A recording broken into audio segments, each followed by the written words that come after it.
পাশাপাশি দুই দেশ সীমান্তের ওপারে পা দিলেই বেঁধে যায় যুদ্ধ।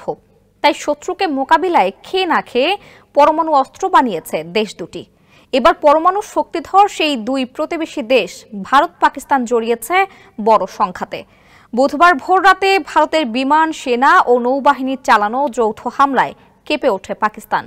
শত্রুদের হাতের নাগালে পেয়ে পাকিস্তানও করে দেয় খাতিরদারি। দুই দেশই দাবি করছে একে অপরকে ঘায়েল করেছে তারা।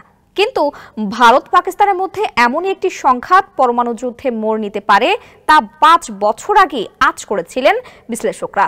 এ নিয়ে বিস্তারিত থাকছে প্রতিবেদনে। কাশ্মীর বিরোধের জের ধরে ভারত ও পাকিস্তানের মধ্যে হবে পরমাণু যুদ্ধ, আর সেই যুদ্ধে তাৎক্ষণিকভাবে মারা যাবে 12.5 কোটি মানুষ। ওয়ালটন আবারও মিলিয়নিয়ার অফারে ওয়ালটন ফ্রিজ কিনে আপনিও হয়ে যেতে পারেন মিলিয়নিয়ার। এর ফলে জলবায়ুর উপর যে বিরূপ প্রভাব পড়বে তাতে অনাহারে মারা যাবে আরও কোটি কোটি মানুষ। এরকমই এক বিপর্যয়ের ব্যাপারে 5 বছর আগে ধারণা দিয়েছিলেন গবেষকরা। যুক্তরাষ্ট্র ভিত্তিক সেই গবেষণায় বলা হয়েছিল চলতি বছরই যুদ্ধ লাগবে দক্ষিণ এশিয়ার পরমাণু শক্তিধর এই দুই দেশের মধ্যে। ওই গবেষণাটি চালিয়েছিলেন যুক্তরাষ্ট্রের রাটগার্স বিশ্ববিদ্যালয়ের গবেষকরা। কয়েকটি দৃশ্যকল্পের ভিত্তিতে এমন সিদ্ধান্তে পৌঁছেছিলেন তারা। এই গবেষণায় যুক্ত ছিলেন রাটগার্স বিশ্ববিদ্যালয়ের পরিবেশ বিজ্ঞান বিভাগের অধ্যাপক ডক্টর অ্যালান রোবক। তিনি জানিয়েছিলেন ভারত ও পাকিস্তান তাদের পরমাণু অস্ত্র ভাণ্ডার বাড়িয়েই চলেছে। শুধু সংখ্যার বিচারেই নয়, এসব অস্ত্রের বিস্ফোরণের শক্তিও তারা বৃদ্ধি করেছে। ফলে ভারত ও পাকিস্তানের মধ্যে যুদ্ধ নিয়ে শঙ্কা প্রকাশ করেছিলেন তিনি।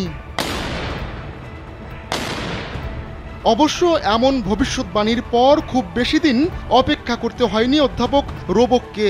কাকতালীয়ভাবে 2025 সালের 7 মে বড় ধরনের সংঘাতে জড়িয়ে পড়েছে ভারত পাকিস্তানের সেনাবাহিনী।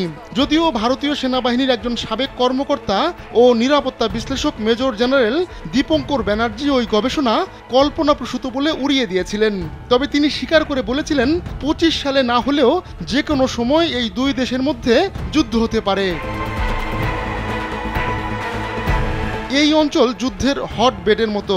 ভারত চীন কিংবা ভারত পাকিস্তানের মধ্যে যুদ্ধ সবসময় যেন এক নির্মম বাস্তবতা।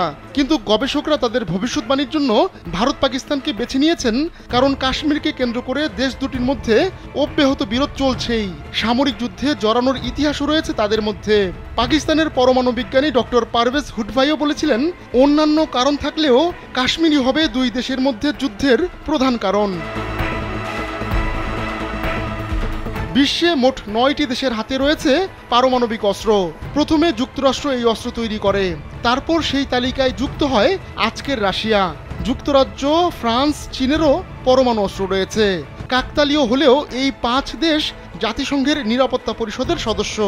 এর বাইরে ভারত, পাকিস্তান, ইসরায়েল ও উত্তর কোরিয়ারও পরমাণু অস্ত্র রয়েছে। এর মধ্যে একমাত্র যুক্তরাষ্ট্রই এ পর্যন্ত পারমাণবিক বোমা ব্যবহার করেছে। আহমদুল্লাহ শিকদার, কালবেলা।